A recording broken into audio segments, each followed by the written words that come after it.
यहाँ पर हम सभी लोग आचार्य कुमुदचंद्र महाराज द्वारा लिखा गया तंत्र मंत्र और प्रभु भक्ति की अचिंत महीना से ओतप्रोत ऐसा कल्याण मंत्र स्त्रोत, जिसके स्त्रोत का पहला नंबर कल्याण है, इसीलिए इस स्त्रोत का नाम क्या रखा गया? कल्याण मंदिर स्त्रोत रखा गया। और यहाँ पर आचार्य कुमुदचंद्र महाराज इस कल्याण मंदिर स्त्रोत में 23वें तीर्थंकर श्री पार्श्वनाथ भगवान की स्तुति और महिमा का यहाँ पर व्याख्यान कर रहे हैं। एक एक दिन भगवान ने एक एक महिमा के द्वारा प्रभु की आराधना की। कल हमने यहाँ पर देखा कि कुमुदचंद्र भगवान ने कहा कि हे भगवान, आप तारण तरण जहाज हैं, लेकिन समझ में नहीं आता कि किस प्रकार से आप तारण तरण जहाज हैं, क्योंकि जो स्वयं ही संसार से पार हो चुके हैं वो हमें क्या पार करा सकते हैं? क्योंकि जैन संप्रदाय में, जैन दर्शन में कहा गया कि एक बार जिनकी सिद्धत्व की सिद्धि हो जाती है, जो एक बार संसार को छोड़ करके मुक्त सिद्धालय में चले जाते हैं, वो पुनः लौटकर नहीं आते। तो भगवान, आप कैसे हम भव्य प्राणियों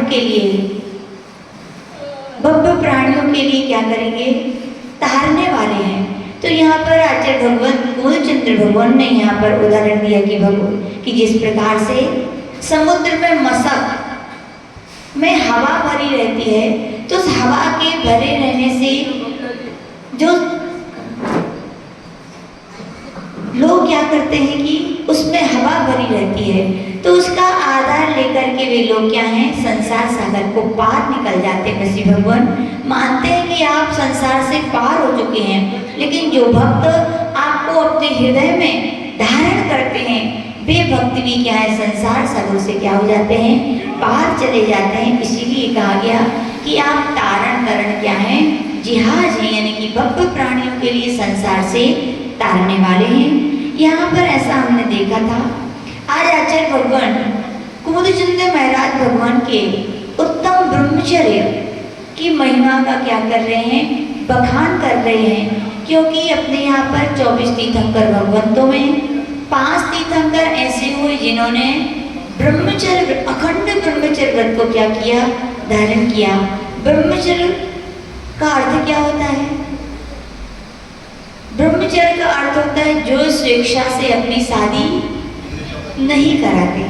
आज यदि किसी से पूछो भैया ब्रह्मचर्य किसे कहते हैं, तो बोले जिनकी शादी नहीं होती कि वो ब्रह्मचारी है। तो दोनों में बहुत अंतर है। शादी ना होना तो दूसरा शब्द कहा जाता है, लेकिन यहाँ पर तो स्वेच्छा से, जिनके लिए बहुत सुंदर सुंदर रूपवती, शीलवती ऐसी बहुत सारी नारियां, युवतियां जिनके साथ विवाह करना चाहती थी, लेकिन उन्होंने क्या किया? विवाह नहीं किया। उसको कहते हैं क्या? ब्रह्मचर्य व्रत के धारी। और अपने यहाँ पर 24 तीर्थंकरों में 5 तीर्थंकर हुए। कौन कौन से हुए? वासुपुज भगवान, मल्लिनाथ भगवान, नेमिनाथ भगवान, पार्श्वनाथ भगवान और महावीर भगवान। और यहाँ पर पार्श्वनाथ भगवान की यहाँ पर आचार्य कुमुदचंद्र भगवान ब्रह्मचर्य व्रत की उनकी क्या महिमा का बखान कर रहे हैं, हम सीखेंगे। छंद नंबर 11। ये वही छंद है क्या? ये वही छंद है जब महाकालेश्वर के मंदिर में कुमुदचंद्र भगवान ने, उन लोगों ने कहा था पिंडी को नमस्कार करो, तब कुमुदचंद्र भगवान ने कहा था कि पिंडी में इतनी सामर्थ्य नहीं है कि मेरे नमस्कार को स्वीकार कर सके। और वहाँ पर कुमुदचंद्र भगवान ने यही 11वें नंबर का जब छंद बोला था, तो यूँ कहा जाता है कि वो जोर से विस्फोट हुआ था। और जैसे ही विस्फोट हुआ तो प्रतिमा उसमें से क्या निकले थे? शिवलिंग में से पार्श्वनाथ भगवान वहाँ से प्रकट हुए थे, और अतः जैन धर्म की क्या हुई थी? वहाँ प्रभावना हुई थी। तो इस छंद को हम सभी यहाँ पर देखेंगे। यस्मिन हरप, पा का उच्चारण करेंगे, हरप प्रभत योपी हतप प्रभावा। यस्मिन हरप प्रभत योपी हतप प्रभावा।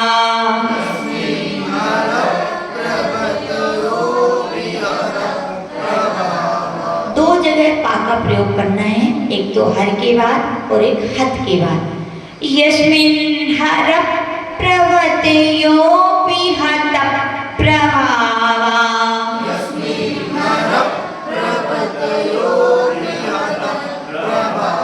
सोऽपि त्वया रतिपतिः क्षपिता क्षणेन सोऽपि त्वया रतिपतिः क्षपिता क्षणेन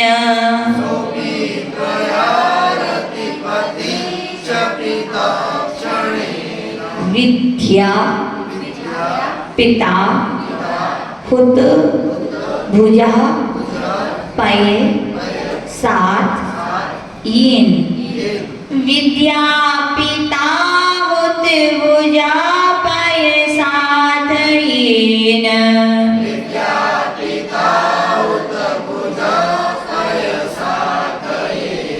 पीतम न किम तदपि दुर्धर वाण वेन।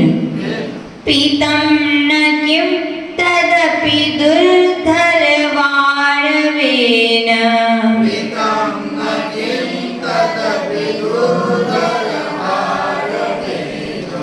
यस्मिन् हर प्रवतयोऽपि हत प्रभावा सोऽपि त्वया रतिपतिः क्षपिता क्षणेन। विद्या पिता हुत भुजा पय साथ येन। पीतं न किं तदपि दुर्धर वाणवेन।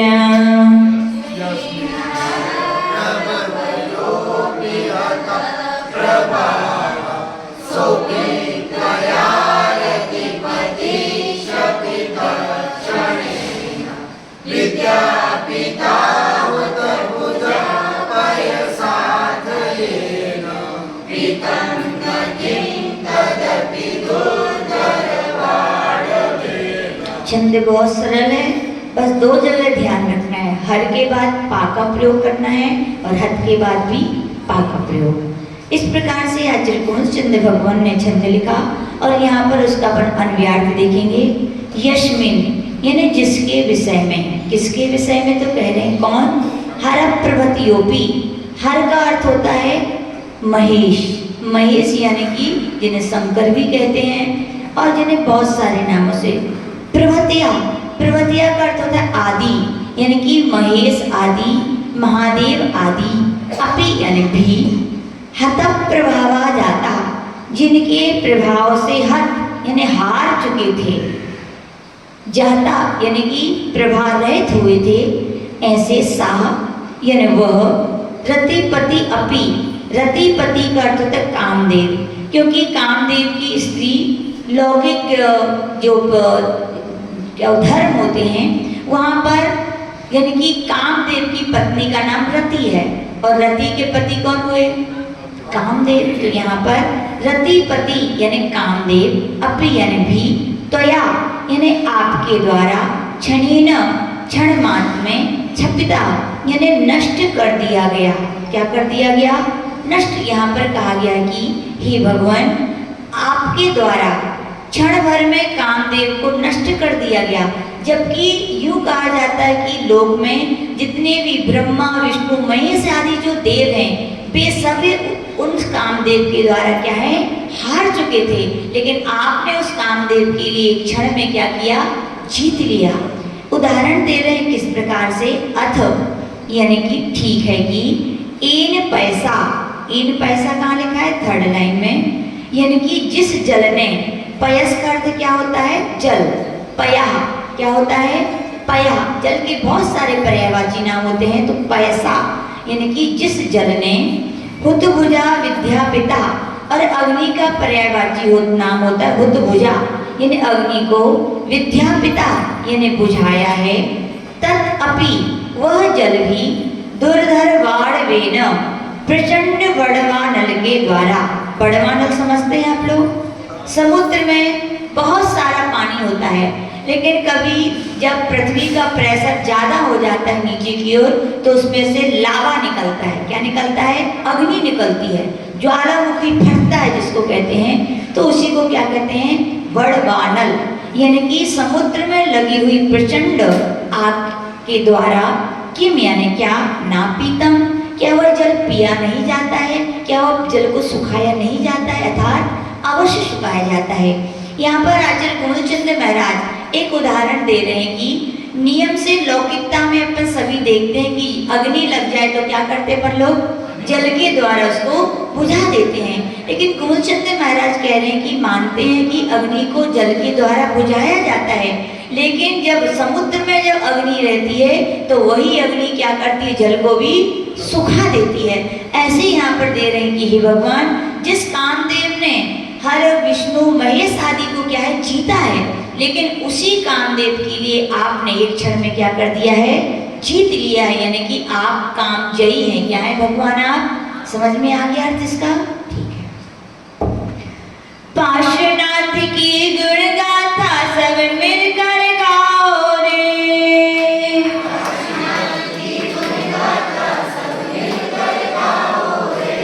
पार्श्वनाथ की गुण गाथा सब मिलकर गाओ रे,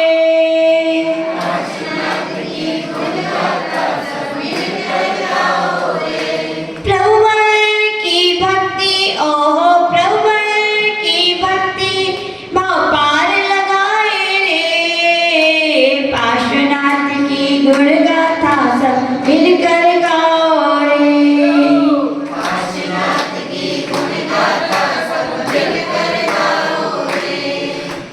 ब्रह्मा विष्णु और महेश जीते कामदेव चक्रेश,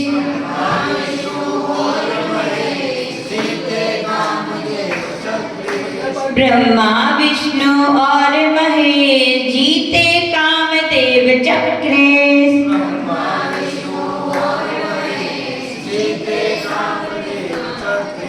काम जीत प्रभु हुए जिनेश, काम जीत प्रभु हुए जिनेश,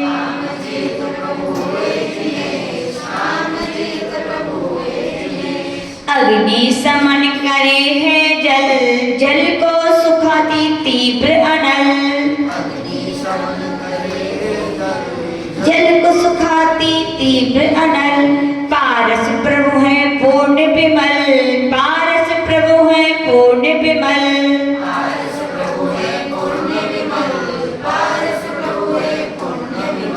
शील की शक्ति ओहो शील की शक्ति कामजयी बनाए रे, पाश प्रभु की गुण गाथा सब मिलकर गाओ रे,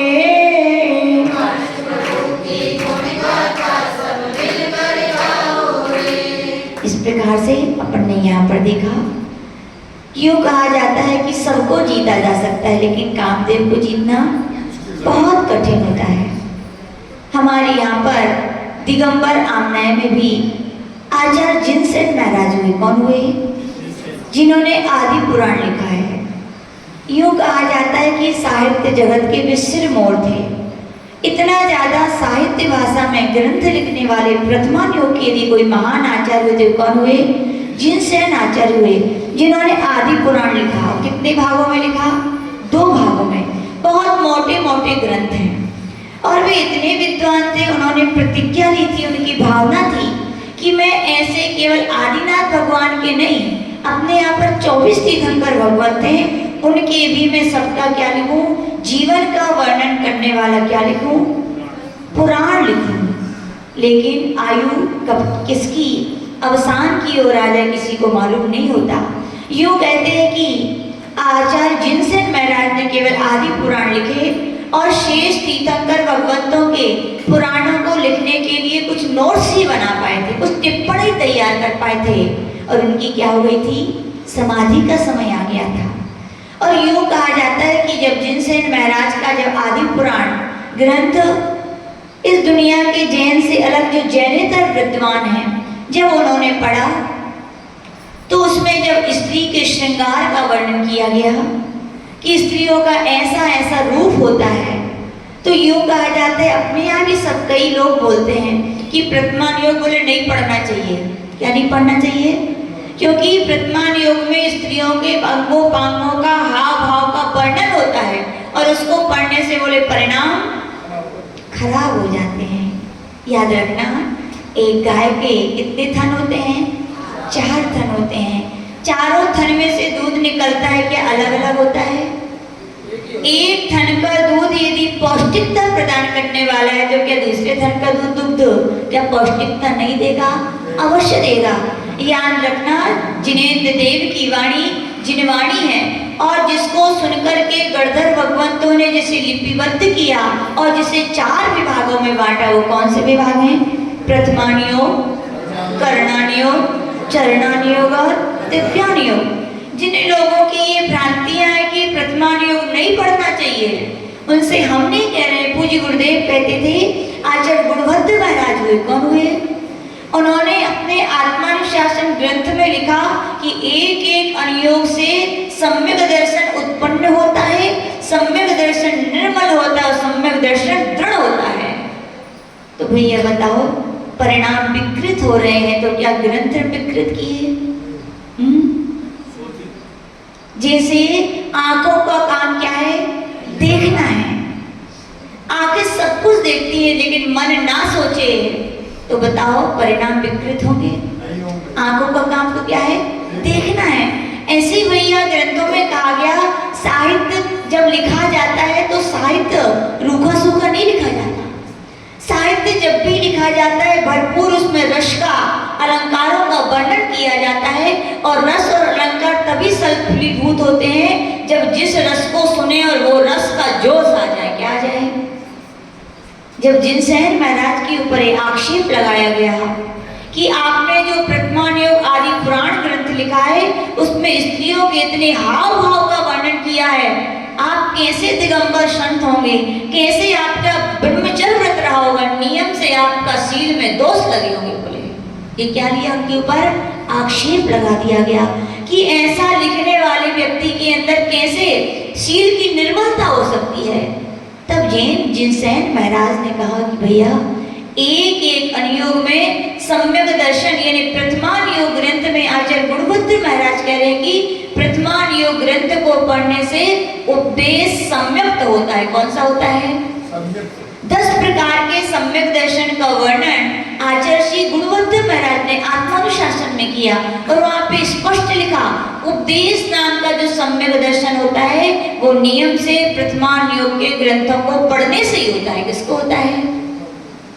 अब जिनसेन महाराज सोच रहे थे कि थ्योरी से समझाएंगे तो समझ में नहीं आएगा, क्या होना चाहिए? प्रैक्टिकल होना चाहिए। तो जिनसेन महाराज ने कहा कि आप यदि ऐसी बात करते हो तो ठीक है, मेरे ब्रह्मचर्य व्रत में आपको दोष दिखता है तो ठीक है, आप भरे चौराहे पर, क्या भरे चौराहे पर मुझे खड़ा कर दीजिए और मैं अपने साहित्य का ऐसा वर्णन करूंगा, ऐसा वर्णन करूंगा कि जो रस में वर्णन करूंगा व्यक्तियों के अंदर वैसे भाव आ जाएंगे। कैसे भाव आ जाएंगे? जब जिनसेन स्वामी को चौराहे पर खड़ा किया गया, ढेर सारी स्त्रियां उनके सामने भेजी गई। विचलित हुआ मन? क्या नहीं भैया, मन विचलित नहीं हुआ।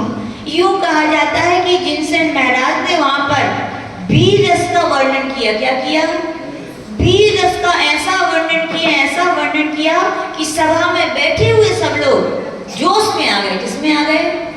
वे मातृभूमि के लिए, धर्म की रक्षा के लिए तत्पर हो गए। धर्म की रक्षा कौन करेगा? बोले कौन करेगा? पड़ोसी भाई नहीं, हम करेंगे। कौन करेंगे? याद रखना, समाज में रहे तो समाज की रक्षा केवल अध्यक्ष, मंत्री और कोषाध्यक्ष के हाथों में नहीं। ये कौन करेगा? हम करेंगे। एक एक सदस्य मिलता है तब एक अखंड समाज बनती है। क्या बनती है? तो आपका भी दायित्व है। तो वहां पर उन्होंने वीर उसका जो वर्णन किया, सब में क्या आ गया? जोश आ गया। और उन्होंने शांत रस का जब वर्णन शुरू किया कि संसार असार है, संसार में कहीं सुख नहीं है, सब सुखाभास है, तो उसको सुनकर के लोगों के चेहरे के रंग वैराग्यमय हो गए। ऐसे लग रहा था कि ये मुगाड़ा में यदि जिनसे जिनसैन महाराज स्वामी आए होते तो मुगाड़ा वाले शांत रस को वैराग रस का श्रवण करते तो उन्हें ऐसा लगता कि मैं भी क्या ले लूं ऋषभ जी, दीक्षा ले लूं। और ऐसी ताकत होनी चाहिए। हमारे आचार्य श्री भी बोलते थे प्रवचन का नाम कभी किससे सिद्धांत सुनाना नहीं है, प्रवचन का नाम है कि जैसे मिट्टी भूमि पर जाती है तो भूमि क्या होती है, गीली होती है, परिवर्तन आता है कि नहीं, परिवर्तन नहीं आता तो सूखी मिट्टी गीली नहीं हो पाती। प्रवचन भी एक कला होनी चाहिए कि व्यक्ति को सुनते ही वैसे भाव होने लगे। कैसे होने लगे? बात सत्य है। जब हम लोग भी गुरुदेव के प्रवचन सुनते थे, जब आत्मा के शुद्धोपयोग के प्रवचन सुनते थे ना हम लोग, तो हम लोग को ऐसा लगता था हे भगवान काश हम भी मुनि महाराज होते हैं, हम भी ऐसे आत्मा के ध्यान में लीन होकर के अपनी आत्मा का अनुभव कर पाते। ऐसे अंतर्मन डुबकियां लगाने लगता था। और ऐसे ही होना चाहिए। और सभा में आप लोग को भी अनुभव होता होगा, जब हम ऐसे वैराग की चर्चाएं सुनते हैं, सत्य संसार की चर्चाएं सुनते हैं, तो लगता है ऐसे ही है कि क्या है, सत्य यही है, हम तो फंस गए, कब वो दिन आए कि इससे हम निकलें। ऐसे ही वहां पर जिनसैन महाराज की जब वैराग भरी चर्चाएं शांत स्वर में चल रही थी तो लोग तो श्रीफल चढ़ाने के लिए तैयार हो गए। बाबूलाल जी काहे का बोले अब तो वैराग का फल दीक्षा है, क्या लेनी चाहिए, दीक्षा होनी चाहिए। लोग घबरा गए। इसके बाद जिनसैन महाराज ने क्या किया, श्रृंगार रस का वर्णन किया। किसका किया? जो लोग अभी कह रहे थे मुझे घर छोड़कर वैराग लेना है, श्रृंगार रस का उन्होंने ऐसा वर्णन किया स्त्री के हाव भाव का, आंगों पांगों का, कि सबका मन कहने लगा कि घर चलो अब तो संसार ही है, संसार में ही सुख है, स्त्री में ही सुख है। ऐसा क्या होने लगा? साक्षात लोगों ने जब जिनसैन महाराज का ये काव्य कला देखी, ये अलंकारों की रसों की कला देखी, तो सिद्ध हो गया कि आचार्य भगवान तो नियम से शील धर्म के मेरु हैं।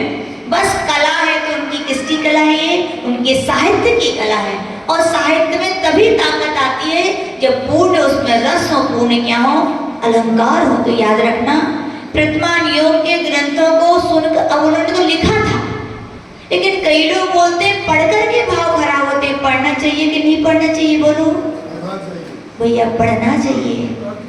भाव आपके क्यों खराब हो रहे हैं? क्योंकि आप भोगी हुई बातों के स्मरण में चले गए हो। आप जहां थे अब वहां आप नहीं हो। यानी कि श्रुत का काम तो आपके लिए अवबोध कराना था, ज्ञान कराना था, आपको विचारों में डुबाने का उसका काम नहीं था।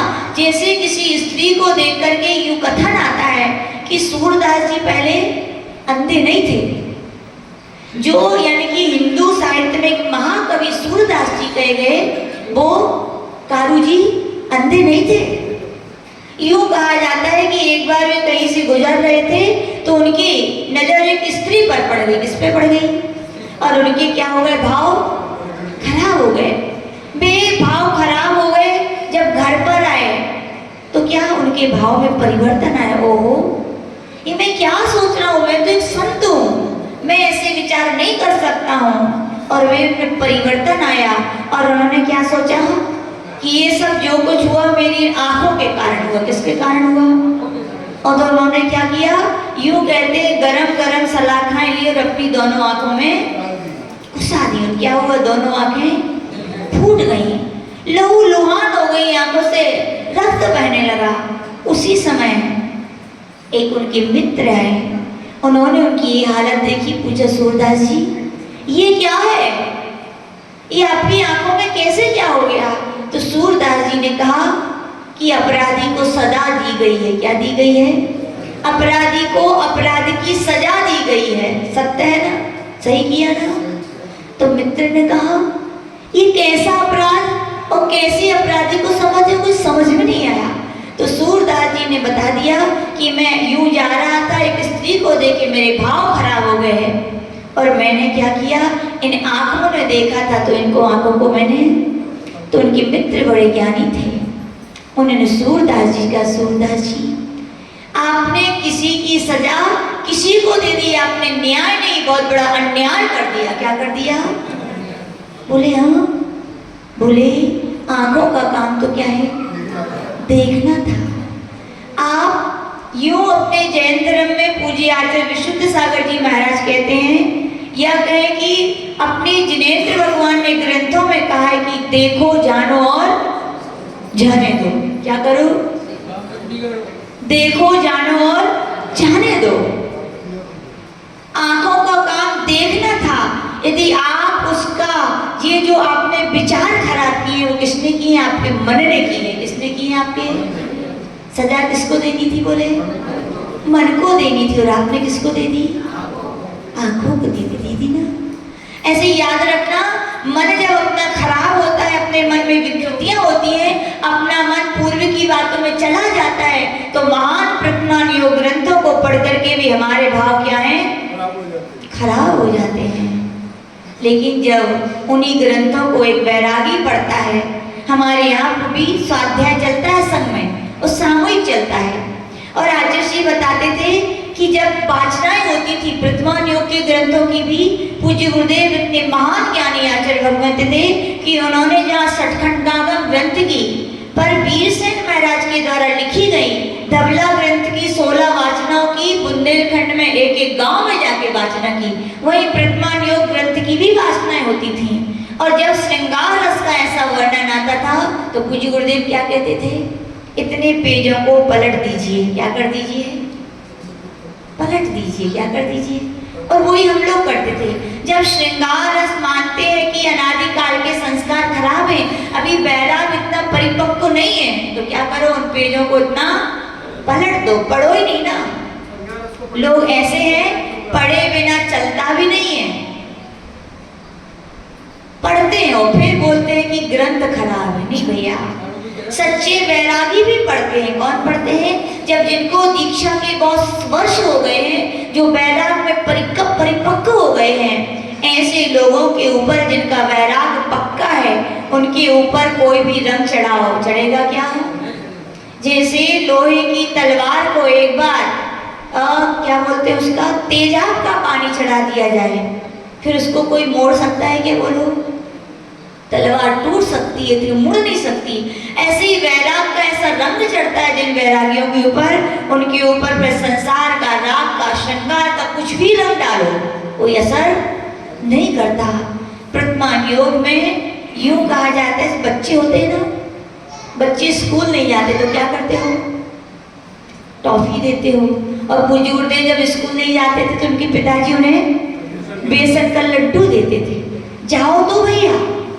ऐसी संसार के प्राणियों को अध्यात्म की बड़ी बड़ी चर्चाएं अच्छी नहीं लगती, कठिन लगती हैं, तो उनके लिए ऐसे श्रृंगार रस से भरी चर्चाएं की जाती। भैया पढ़ो तो तुम, कम से कम शुरुआत तो करो।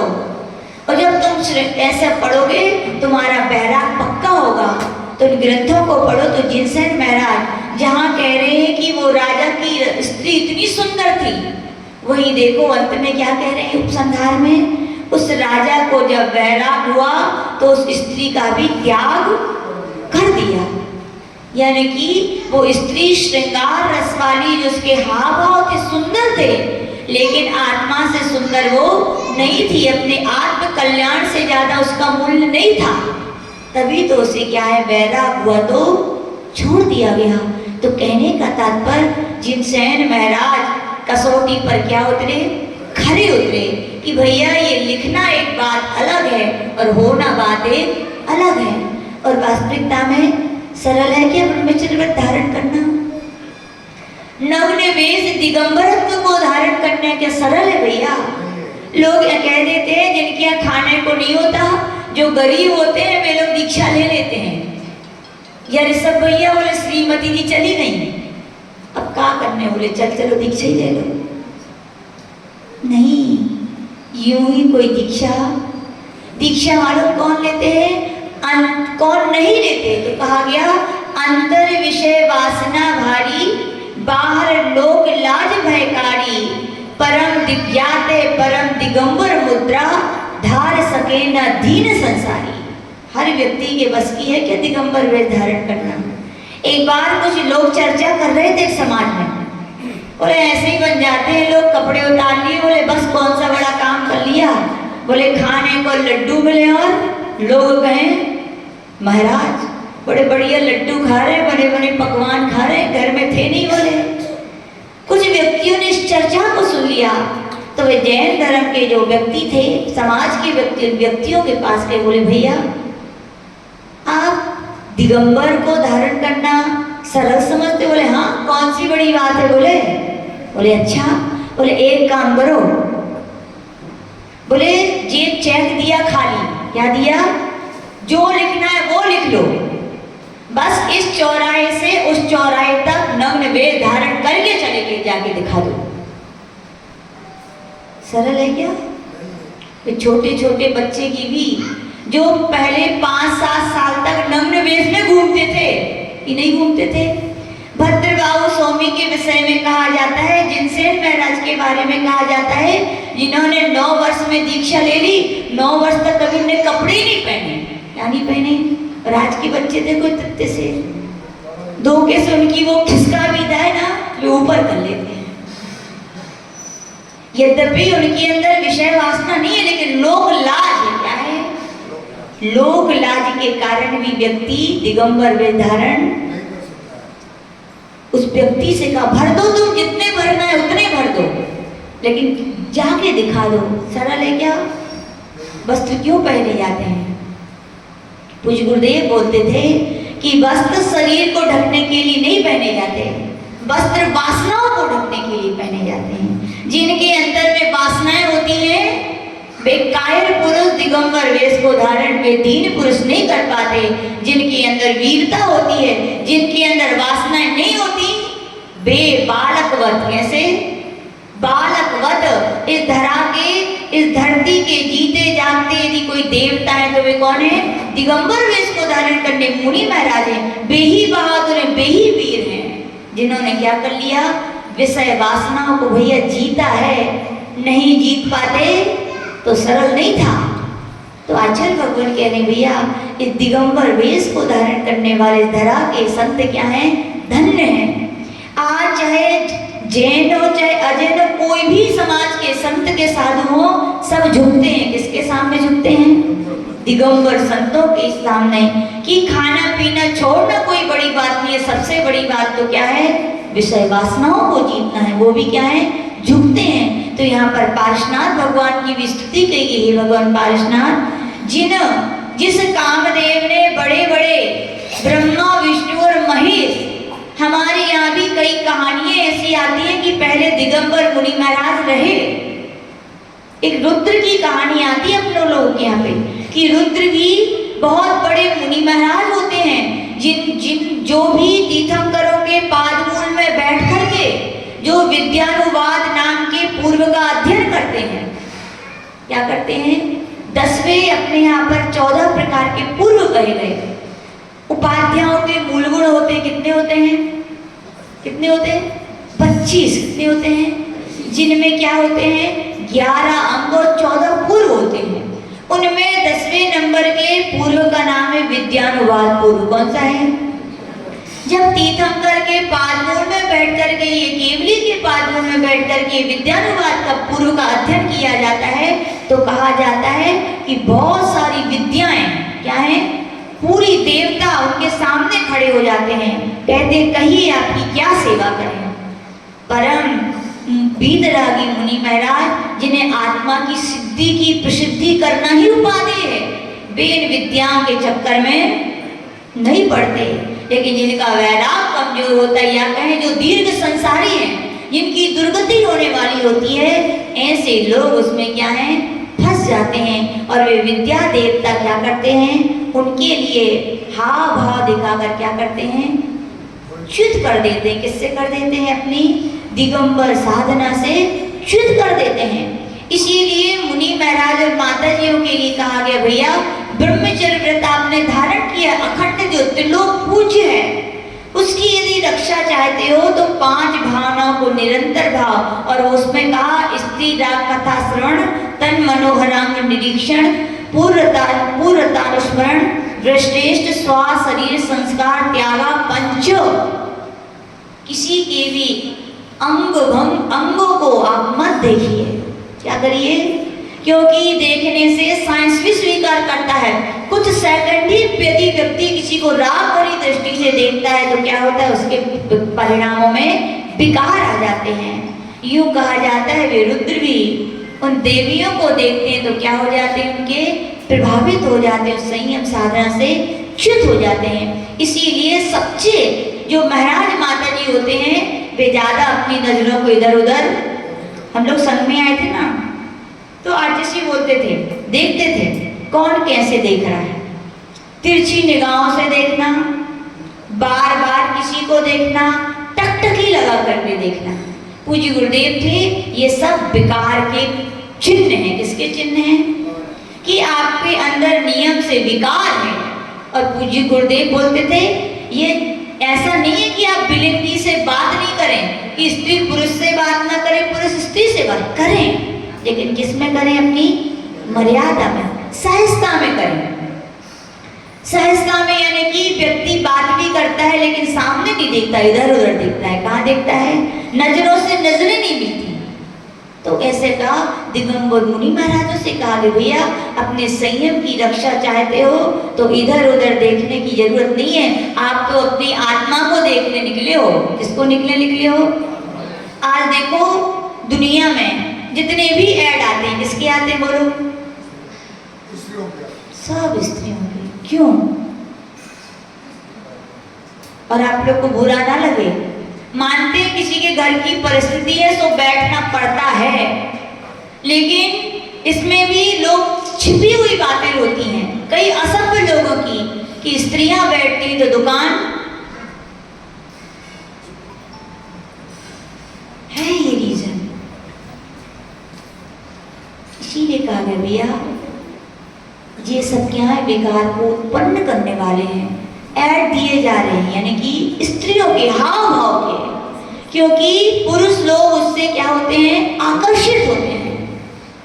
तो आज यहाँ पर आचार्य भगवान कहते हैं कि हे दिगंबर मुनि महाराज, हे श्रमणी यारिकाओ, जब भी कहीं से गुजरो, आपने देखा होगा माता जी महाराज जी को कौन सी समिति से चलते हैं? ईरिया समिति से। कहाँ देखकर चलते हैं? इधर उधर। स्त्रियों की और पुरुषों की पहचान बताते हैं। यदि पुरुष स्त्री का वेश धारण कर ले और स्त्री पुरुष का भी वेश धारण कर ले और दोनों जन गुजरे तो भी एक ज्ञानी व्यक्ति बता सकता है कि ये स्त्री के वेश में पुरुष है और पुरुष के वेश में स्त्री है। बोलो कैसे? बोलो। स्त्रियों का मन चंचल है, वे जब भी चलेंगी तो चारों तरफ देख के चलेंगी, उतना पुरुष नहीं चलेगा। है ये बात सत्य है ये। तो वहां पर कहा गया कि ही श्रवण संत ही श्रवणी यारिकाओ, जब भी चलो ईरिया समिति से नीचे देखकर चलो, क्योंकि जितनी भी संज्ञाएं होती हैं वे सब देखने से होती हैं। चाहे आर संज्ञा हो, चाहे वह संज्ञा हो, चाहे मैथ्यू संज्ञा हो, चाहे परिकृत संज्ञा हो। साड़ियां क्यों बाहर टांगी जाती हैं दुकानों पे? देखे और फंसे। इसीलिए पुरुष लोग जब बाजार घूमने जाते हैं तो वे कहते श्रीमती जी आप मत चलो, आप जाओगी जो देखोगी सो। देखने से मन में क्या होता है? नियम से विकृतियां आती, परिणाम खराब होते हैं। इसलिए साधु संतों से कहा गया भैया जब भी चलो नीचे देख कर चलो। तो कैसे चलते? ईरिया समिति से चलते हैं। तो यहाँ पर ब्रह्मचर्य व्यक्ति क्या कहेगी? हे भगवान आपने तो उसे क्षण में जीत लिया। कैसे जीत लिया? क्षण में। कैसे जीता? क्षण में। उस अखंड ब्रह्मचर्य व्रत के द्वारा आपने उस कामदेव के लिए क्या किया? क्षण में जीत लिया। जिसने बड़े बड़े योद्धाओं को, बड़े बड़े राजाओं को जीता, उस कामदेव के लिए आपने क्या किया? बाल अवस्था में। किस अवस्था में? लोग तो बूढ़े हो जाते हैं तो भी ब्रह्मचर्य के भाव नहीं हो पाते हैं। अपने यहाँ कहा गया योगी नहीं बने तो उपयोगी बनो, यानी कि विवाह करके साधु संतों की सेवा के योग्य बनो। संतान भी होनी चाहिए, क्योंकि संतान नहीं होगी तो आपके घर की संतति क्या स्वर्ण संस्कृति भी नहीं चल पाएगी। इसलिए संतान होनी चाहिए। लेकिन संतान होने के बाद अपन वीर प्रभु के वंशज हैं, अखंड ब्रह्मचर्य व्रत का भी क्या करना चाहिए फिर। लेकिन कई लोग तो कितनी कितनी बड़ी उम्र हो जाती है, लेकिन उसको अपन नियम धर्म से नहीं बन पाते। तो याद रखना, पारसनाथ भगवान ने तो कब कर दिया? छोटी सी उम्र में, किस उम्र में? शादी ही नहीं की। उदाहरण दिया गया कि भगवान कि जिस अग्नि को बुझाने के लिए हम जल डालते हैं, उसी जल के लिए जब समुद्र में ज्वार भाटा या दावानल आता, बड़वानल निकलता है, तो उसी जल को क्या है? सुखा देते हैं। तो ये शील की, ब्रह्मचर्य की महिमा है कि जिसका शील और ब्रह्मचर्य है वो कामदेव को क्या है?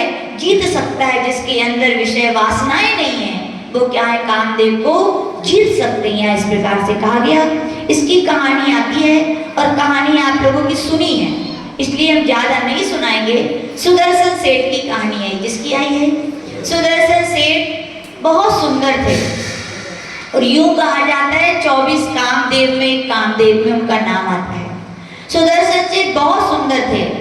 उनके ऊपर तो एक बार नगर की सेठानी उस पर मोहित हो गई और उनसे गलत वार्तालाप किया। तो सुदर्शन सेठ ने ये कह के टाल दिया कि मैं तो नपुंसक हूँ, क्या हूँ? और फिर उस सेठानी ने जाने दिया।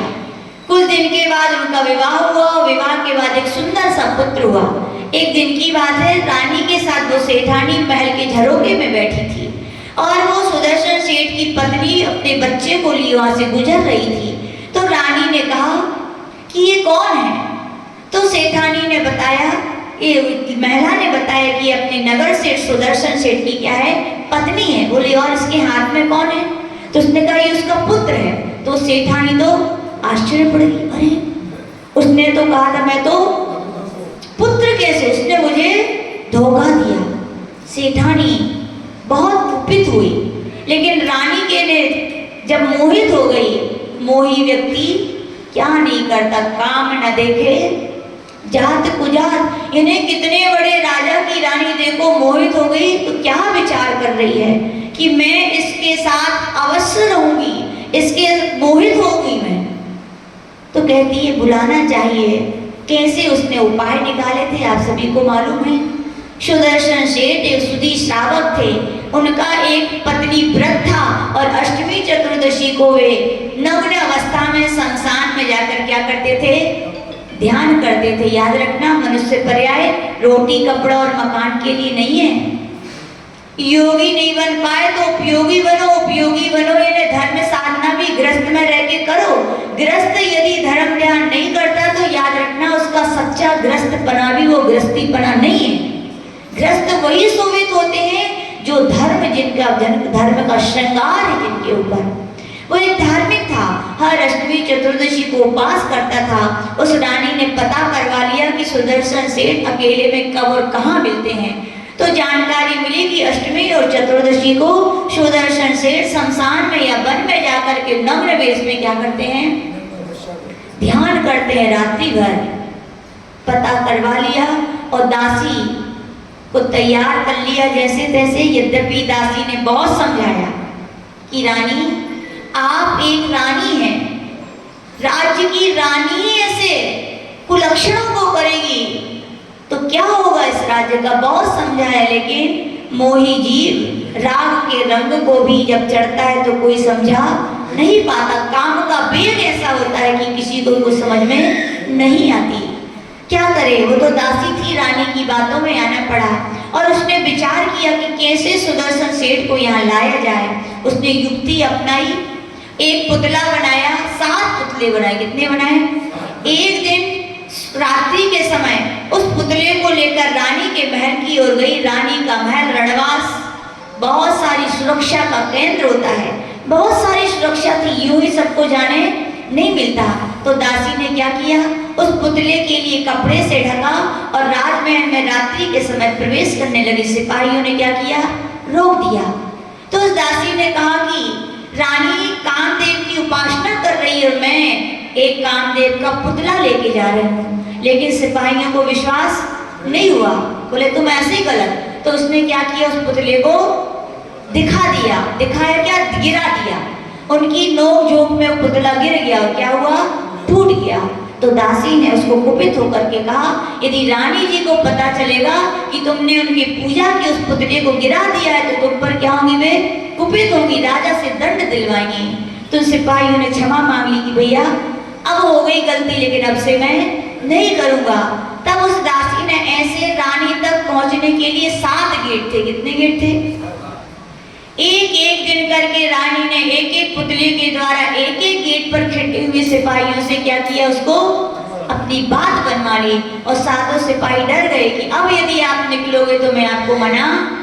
8वें दिन था, अष्टमी का दिन था, और सुदर्शन शेठ जब नग्न अवस्था में ध्यान कर रहे थे तो वहां रानी उनके लिए क्या है, उठवा लेती है उनके लिए। और सुदर्शन शेठ भी उपसर्ग मान करके क्या करते हैं, सब अन्न जल का त्याग कर देते हैं। जब तक मैं इस उपसर्ग से नहीं निकलूंगा तब तक मेरे अन्न जल का त्याग है। रानी वहां लाती है और अब तो सिपाही भी उसे नहीं रोकते, रानी के महल में ले जाती है और वहां पर रख देती है।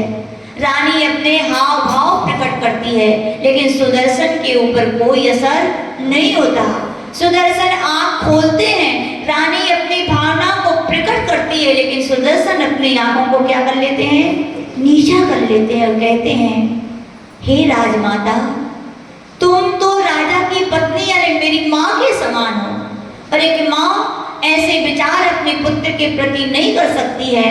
लेकिन मोही रानी, उसकी दूसरी भाषा सी, दूसरी चेष्टाएं थी, वो कुछ चेष्टाएं करती है, लेकिन सुदर्शन सेठ क्या थे, दृढ़ मेरू की तरह अपने ब्रह्मचर्य में क्या थे, ब्रह्मचर्याणु व्रत में बताते हैं कि मेरा एक पत्नी व्रत है।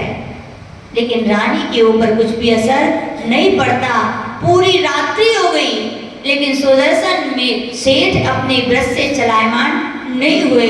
सुबह होने लगा, स्त्रियों का त्रिया चरित्र देखो, उल्टा चोर कोतवाल। घबरा गई, प्रातः काल होने वाली है, सब लोग देखेंगे तो कोई क्या कहेगा, तो क्या करती है, अपनी त्रिया चरित्र दिखाती है, जोर जोर से रोने लगती है, चिल्लाने लगती है। लोग आते हैं, बोले क्या हुआ, तो स्पष्ट करती है कि ये मेरे शील का हरण करने आए थे सुदर्शन सेठ। और हाथ कंगन को आरसी, क्या समझते हो मुहारा, हाथ कंगन को मतलब हाथ कंगन, कोई महिला बोले हाथ में कंगन है और शीशा में देखे, आरसी यानी शीशा, तो बोले जब तुम्हें सामने ही दिख रहा है तो शीशे में देखने की क्या आवश्यकता है। तो हाथ कंगन तो स्पष्ट ही दिख रहा था। सुदर्शन से नग्न वेश में थे और रात्रि के समय आए थे। लोगों ने उन पर क्या कर लिया, रानी की बातों पर विश्वास कर लिया, और राजा कुपित हुआ और सीधा राजदंड दिया गया। क्या दिया गया कि इनके लिए सूली पर चढ़ा दिया जाए। और प्रातः काल उनकी सूली तैयार की गई। और यूं कहा जाता है कि सुदर्शन से पारसनाथ भगवान के बहुत बड़े क्या थे, भक्त थे। और सूली पर जैसे ही लटकने वाले थे तो उन्होंने क्या किया, इस कल्याण मंदिर स्तोत्र के 11वें नंबर के छंद की जो जाप है, ओम ह्रीम अरम नमो अग्गल भय वज्रणाय, या इसमें दूसरे ग्रंथ में लिखी ओम ह्रीम अरम नमो वार्यालण बुद्धिरम व्यूलमदीनम, ओम ह्रीम हुत भुग भय निवारणाय श्रीफल वर्धी पार्श्वनाथ स्वामिनी नमः। इस प्रकार से उन्होंने क्या करने लगे, वो जाप करने लगे। क्या हुआ, जाप करने से क्या हुआ, उनका देवता वहां पर प्रकट हो गए और सूली का क्या बना दिया उन्होंने, सिंहासन बना दिया।